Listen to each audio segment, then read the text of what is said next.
So how was that experience, just sitting there waiting, watching? I mean, yeah, it was unbelievable. I actually came yesterday for Riker Lee, and I thought we were going to hang out today, but he flew on a private jet to Nashville this morning. So I wasn't really expecting to come today, but I figured because I live here, why not? So yeah, I ended up getting picked. It was a super special moment, and I'm super excited.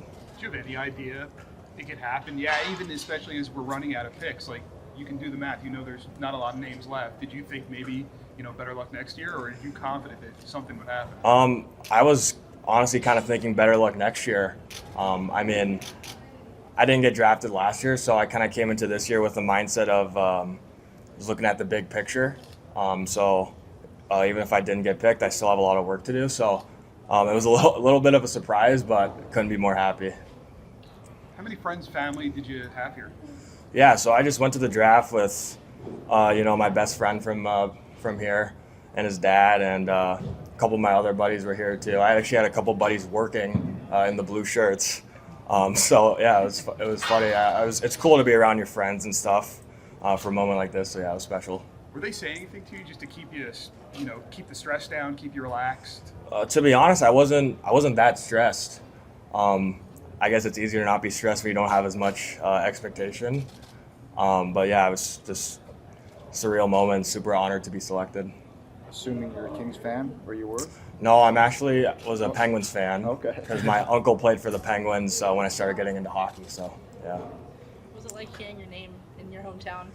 Yeah, I can't even describe it. It's like I said, it's surreal.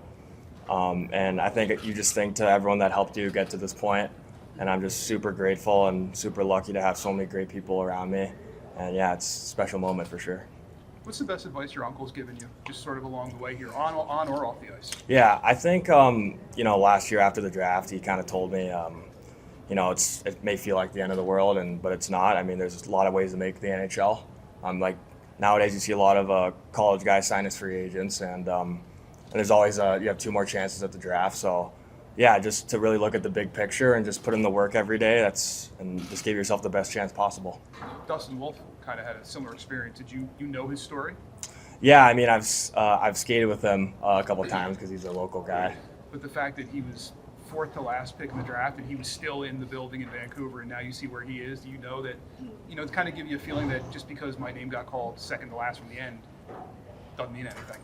Yeah, I mean, the draft is obviously a cool accomplishment, but there's still a lot of work to do for everyone that was selected. So yeah, I guess there's a ton of work to do now, and it's really cool that Dustin was able to do that.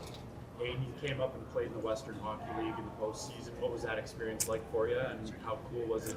You're now just up the road in Edmonton. So. Yeah, it was really cool. I mean, my season in Green Bay ended on Tuesday, and Wednesday morning woke up with some missed calls and was able to make it work. Flew out Thursday morning, got there Thursday night, and played Friday. So it was a crazy experience. It was, it's a really good league, really tough league. So those games were a good test for sure, and intense playoff hockey. But it was a really good experience, and I was happy I went. You only played a couple games in Green Bay the year before, and then obviously after your draft experience, you go back last year and have a monster year. Can you talk about maybe like the chip on the shoulder that you had, or was it something else that helped you have a great year this year? Yeah, I think that was a big part of it. I mean, not getting drafted last year was a huge disappointment, and I just challenged myself to have a really good summer, put a ton of work in, and just try to prove people wrong this year. And I think I put myself in a pretty good spot. I had a really good year. Was there one specific part of your game that improved this year in the USHL? Yeah, I think I worked on my skating a ton this summer and throughout the season. And I think that was, it's still one of my biggest knocks, and I still continue to work on it a lot. But I think that definitely improved a good amount. How's Green Bay and the USHL kind of helped you mentally just kind of get through season by season? Yeah, I mean, junior hockey, the USHL, it's a grind of a year. It's a long year, but I had a great experience in Green Bay. My coaches, teammates, they were all awesome. And yeah, I think just I learned a lot about, what it takes every single day in practice to get better, the extra reps before practice. And those are things I'll carry with me as long as I keep playing hockey. Next is Michigan still? That's the plan? Yeah, going to Michigan next year. What's the where do you want to still get better in your game? What's the big focus of your offseason workout going to be? Oh yeah, so like I said, skating's a big part, and then just transitioning to college hockey, just getting bigger, faster, stronger. I know it's cliche, but it's true. So those are definitely the two biggest aspects that I'm focusing on this summer.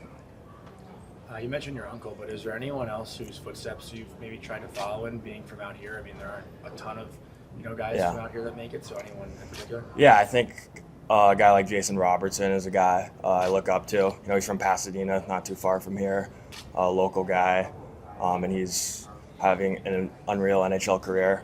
But yeah, it's really cool to see players from here make it, because growing up there wasn't really a lot of hockey players in LA, but the game's really grown here, and that's largely because of those guys. So it's good to see.